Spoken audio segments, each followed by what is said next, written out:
Okay, share ko lang guys, since some of you ay nagtatanong at nagme-mention ito sa akin sa isang video. Saan nga ba napupunta ang mga na-delete na natin ng mga files, photos, and etc. Let me explain something. Some phones and devices ay equipped ng feature na tinatawag natin na recently deleted or recycle bin. So maaaring makita natin rito ang mga na-delete na natin ng mga files. However, if you are talking about permanently deleted, nandyan pa rin yan sa device mo. Technically speaking, permanently deleted ay tinatawag natin na unrecoverable dahil na-overwrite lang ito ng ibang mga files. So kapag may dinilit ka at patuloy ka pa rin gumagawa ng mga files, natatakpan lang nito ang mga na-delete na natin ng mga files. However, nandyan pa rin yan sa device mo unless masira ang device mo physically at nadamay ang hard drive.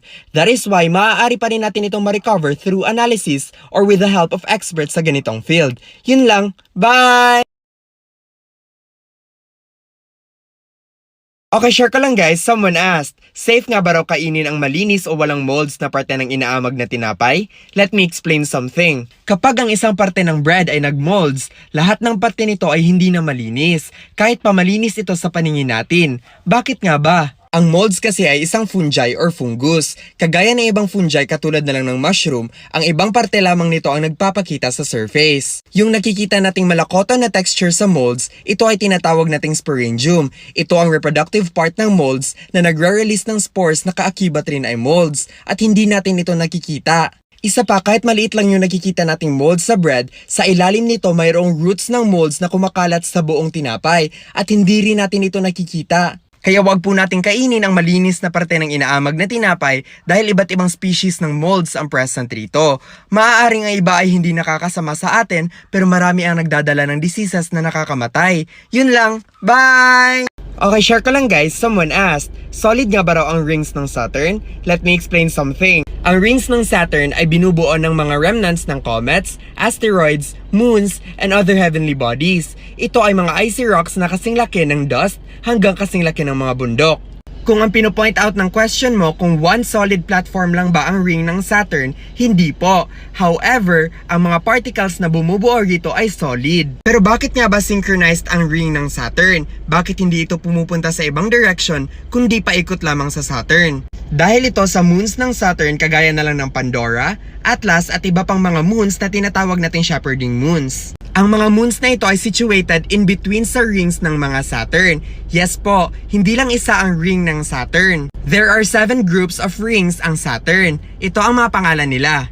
Ang gravity ng moon ng Saturn ang nagsusustain sa position ng rings ng Saturn. Yun lang, bye! Okay, share ko lang guys, someone asked, bakit nga ba raw hindi naka-alphabetical order ang keyboard natin? Let me explain something. Ang tawag natin rito ay QWERTY arrangement or QWERTY pad.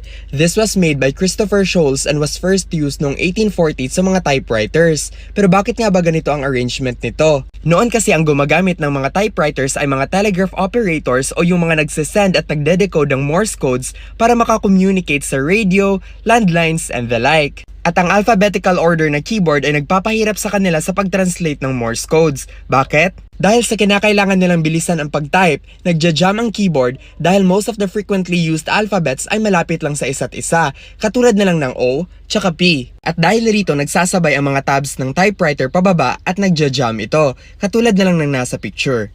Kung kaya't naimbento ang QWERTY arrangement para mas mapadali ang trabaho sa pamamaraang naaabot ng iba't ibang fingers ang mga alphabets nang hindi nagbabangga. Yun lang, bye! Okay, share ko lang guys. Someone asked me to create a short segment about long English words. So gawin natin ito with a twist. Do it this at sabayan mo ako na i-pronounce ang mga long English words na ito. You go first and I'll follow. Number 1. Incomprehensibilities. Number 2. Sesquipedalianism. Number 3. Disestablishmentarianism. Number 4. Aqueosalino-calcalino-seraceo-alumino-sucuprio-vitriolic. Let's add 2 of my favorite long English words. Number 5. Hippopotomonstrosa-skipidaliophobia. Number 6. Pneumono-ultramicroscopic silicovolcanoconiosis. Nakuha mo ba lahat? Yun lang. Bye!